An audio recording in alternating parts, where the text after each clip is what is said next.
كذلك يبدل الله سيئاتهم حسنات وكان الله غفورا رحيما. صلى الله عليه. Hadirin hadirat yang dikasihi dan dirahmati Allah, syukur kita kehadirat Allah Subhanahu wa taala di pagi hari ini kita masih diberi Allah kesempatan untuk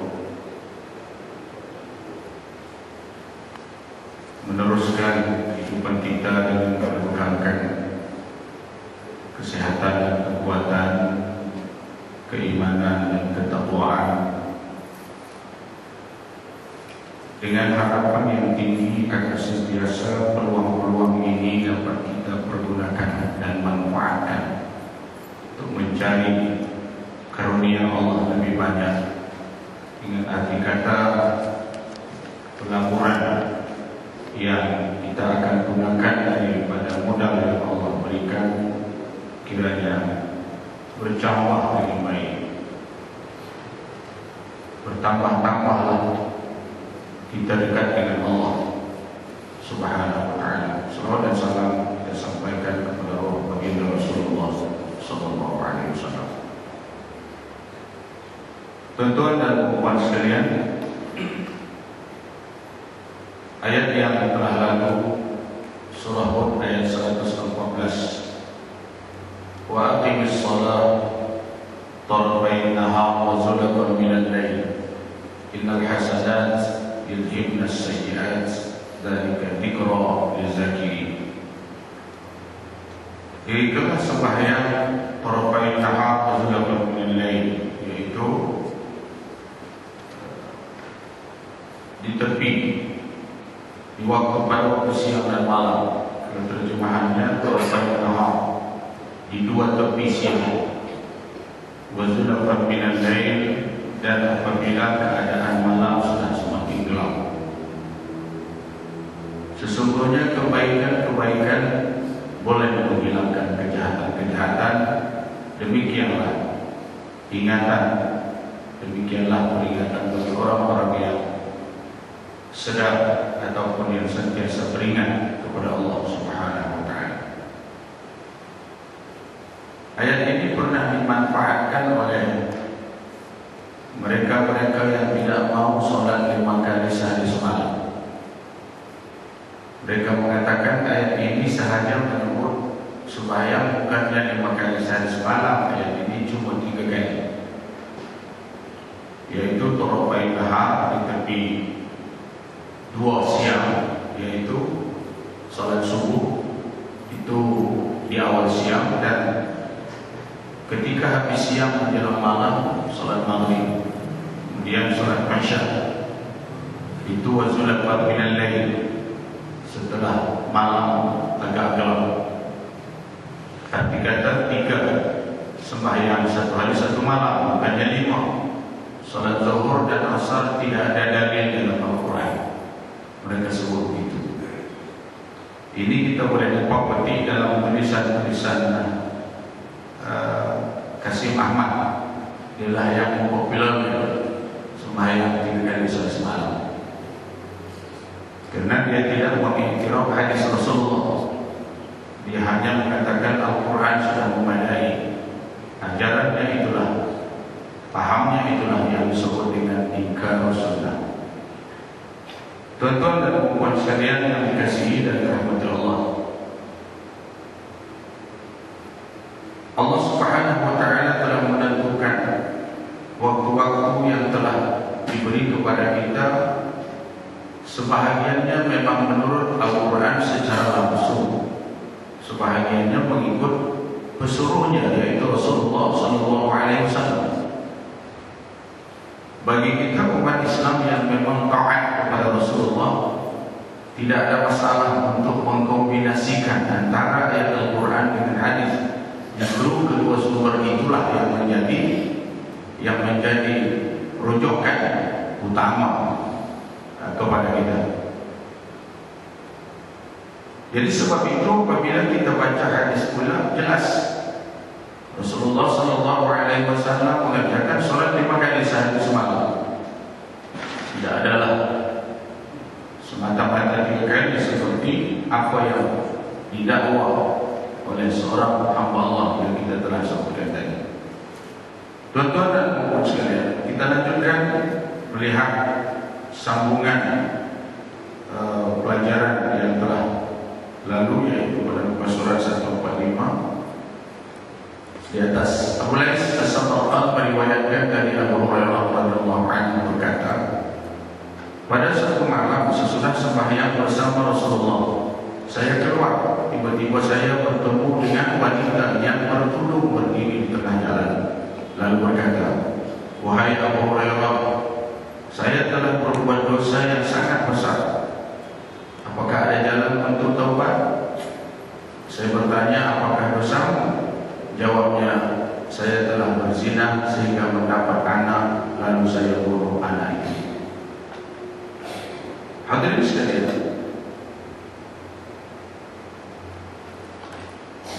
fenomena ini sebenarnya telah pun berlaku sejak lagi di zaman dulu, di zaman permulaan manusia ada wujud di dunia ini, zaman sesudahnya dan sampailah ke zaman Rasulullah, dan kepada zaman berikutnya dan seterusnya kepada zaman kita sekarang ini. Fenomena perlakuan zina dan pembunuhan terhadap bayi-bayi yang tidak bersalah memang telah pun berlaku. Abu Hurairah radhiyallahu anhu, seorang sahabat yang termasuk daripada kalangan Ashabus Suffah, yang telah Rasulullah SAW khaskan tempat. Kalau kita pergi ke Masjid Nabawi sekarang ini, ada tempat yang agak ditinggikan sedikit, lebih kurang satu hasta, yang dimuatkan lebih kurang 200 orang lebih duduk dengan bersila dan rapat. Tempat itu disebut tempat Ashabus Suffah, dan ianya mereka itu diketuai oleh Abu Hurairah. Dalam riwayat yang lain disebut bukanlah Abu Hurairah itu orang miskin sehingga dia mengetuai orang-orang miskin, tetapi sahabat-sahabat Rasulullah banyak yang bergaya seperti orang miskin walaupun mereka kaya, walaupun mereka berada, walaupun mereka bukanlah miskin mana, tapi mereka lebih suka bergaya, hidup susah, sebab bagi mereka orang yang hidup susah ini lebih dekat dengan Allah Subhanahu wa ta'ala. Demikian juga gayanya seperti Abdurrahman bin Auf, Utsman bin Affan, orang-orang yang berada, tetapi mereka tidak menunjukkan bahawa mereka itu orang berada, tapi lebih suka menggayakan hidup orang susah. Tuan-tuan dan puan sekalian, laporan Abu Hurairah ini kepada Rasulullah SAW amatlah memperhatikan baginda. Apa tidaknya seorang wanita telah nekat membunuh bayi yang ia lahirkan dari hasil perlakuan zina.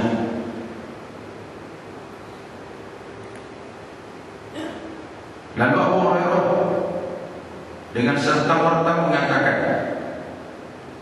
celaka engkau dan telah membinasakan, demi Allah tidak ada jalan taubat. Maka ia menjerit sehingga pingsan, yakni wanita tadi. Lalu saya tinggalkan, kata Abu Hurairah. Lalu timbul perasaanku, saya berani memberi fatwa padahal Rasulullah masih hidup di tengah-tengah kami.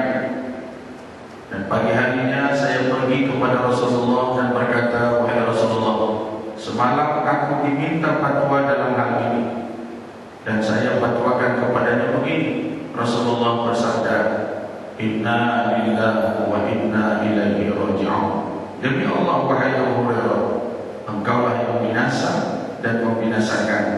Dari manakah engkau, hari dakwah, dan manakah engkau, wahai Abu Hurairah?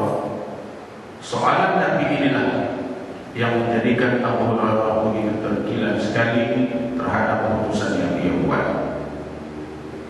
Tuan-tuan dan puan sekalian yang terhormati Allah, dari satu sudut kita tengok perbuatan wanita ini amatlah tercela.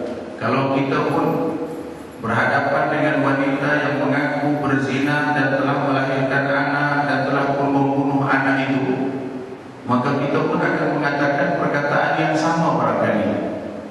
Celaka kamu.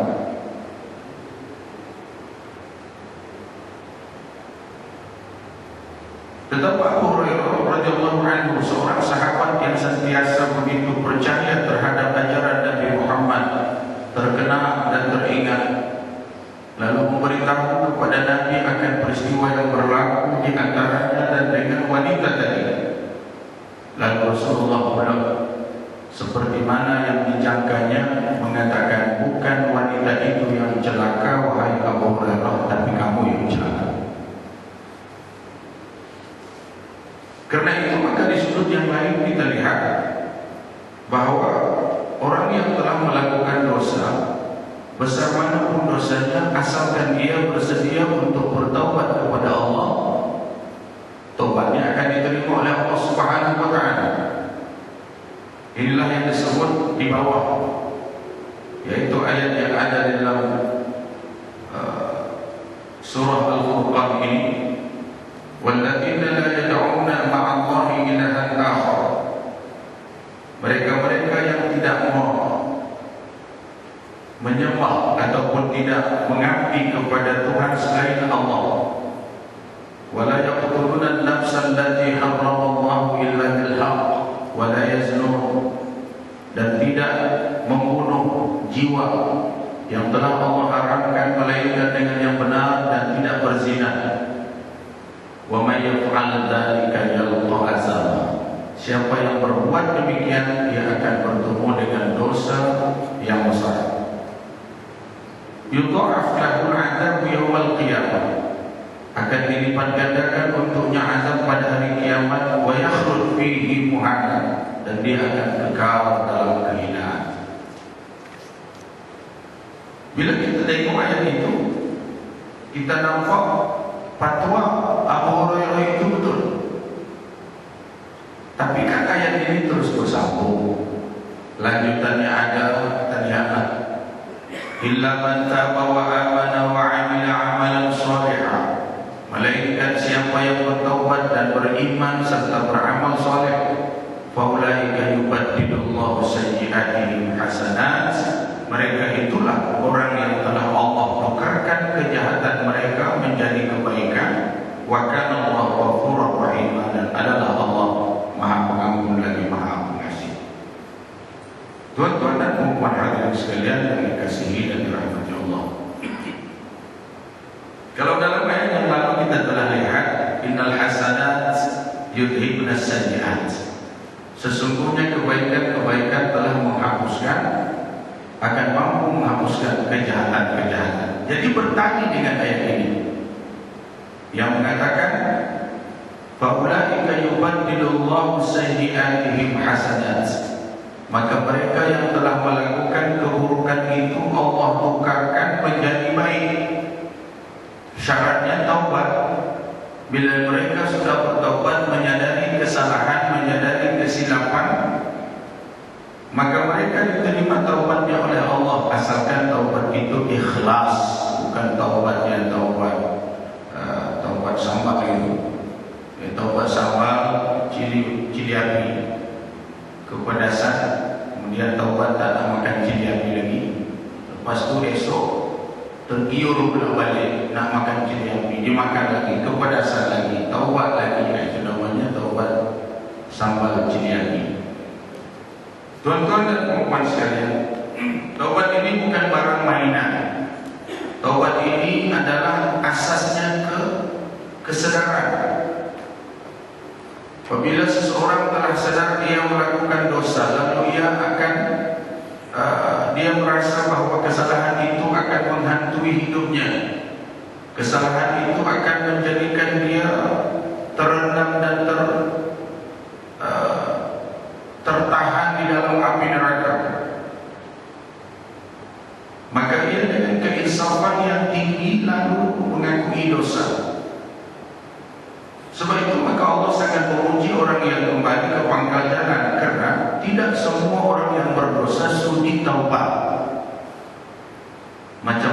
yang bersalah. Mana ada orang yang bila dia bersalah terus mengaku dia bersalah, dia lawan dulu. Kalau semua orang yang bersalah mengaku dia salah, senanglah menghukumnya. Kamah-kamah itu banyak kes-kes yang dia tahu dia salah, tapi dia tak mau mengaku salah. Bahkan dia pasang lagi peluang untuk pertahankan kebatilannya. Kalau boleh, dia boleh mengeluarkan duit sebanyak mana asalkan kes dia dimenangkan, walaupun dia tahu dia salah. Karena itu maka banyaklah kes-kes yang terdapat dan terjadi, di mana orang yang salah tertawa dan orang yang menang menderita dan terpenjara. Itu berlaku akibat ketidakadanya keadilan, tidak adanya kesungguhan serta tidak ada keikhlasan. Dia tidak mau taubat padahal dia sudah berdosa, dia tidak mau minta maaf padahal dia sudah bersalah. Tuan-tuan dan puan sekalian, maka saya segera keluar berjalan-jalan ke kota Madinah di sambungan,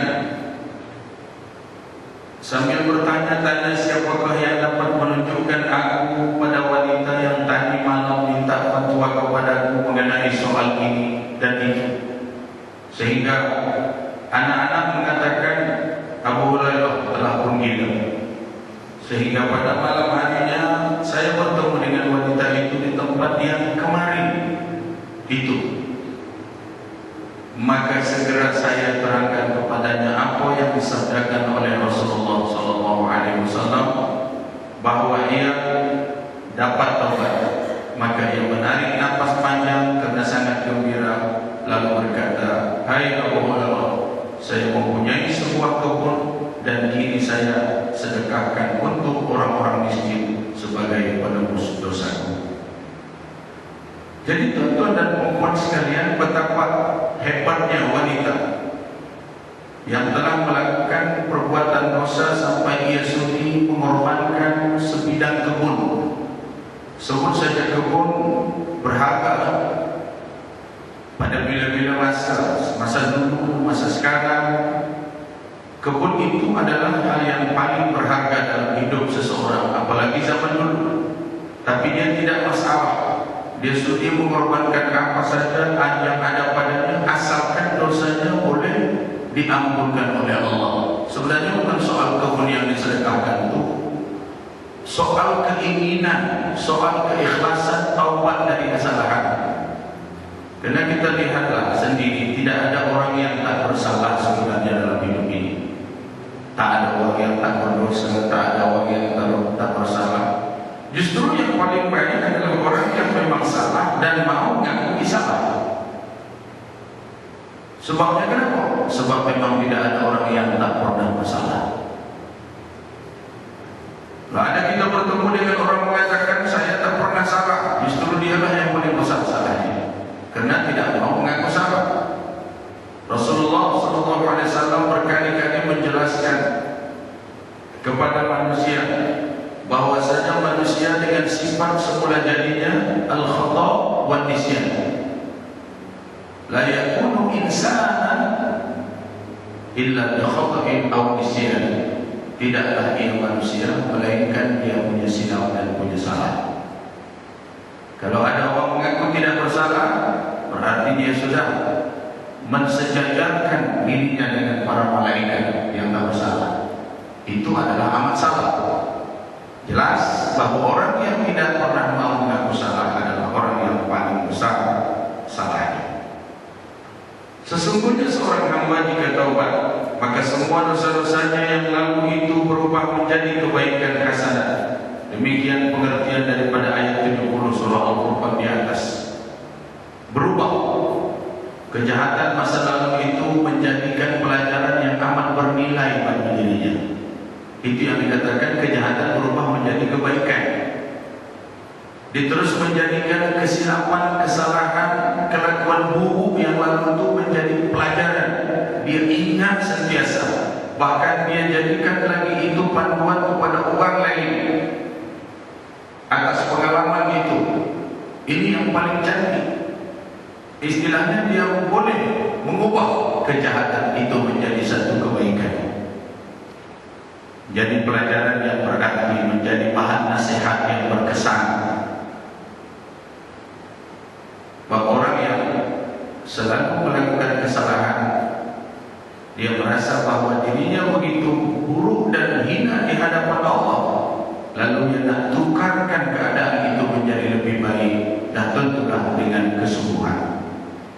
Akhirnya Imam Mas'ud radhiyallahu anhu berkata, pada hari kiamat jika seorang hamba melihat dalam suratan amalnya, pada permulaannya ada maksiat dosa, lalu di akhirnya hasanat kebaikan, lalu diulang daripada mula lagi, tiba-tiba terlihat semua hasanat kebaikan.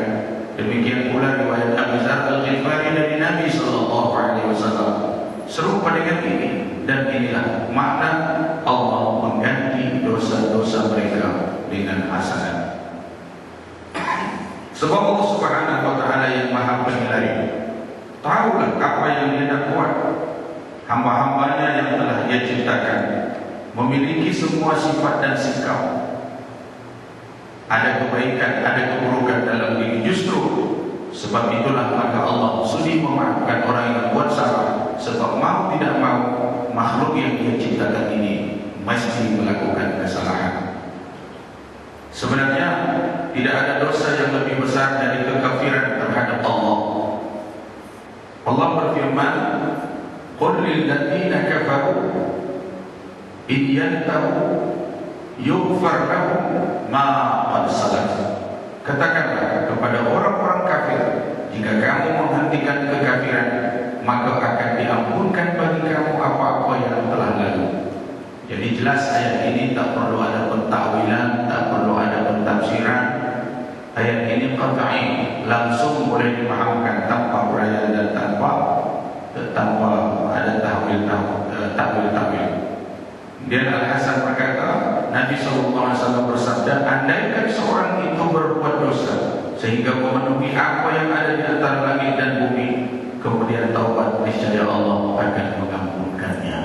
Jadi demikianlah tuan-tuan dan puan-puan sekalian, kita lihat betapa besarnya ya pengampunan Allah yang meliputi seluruh alam.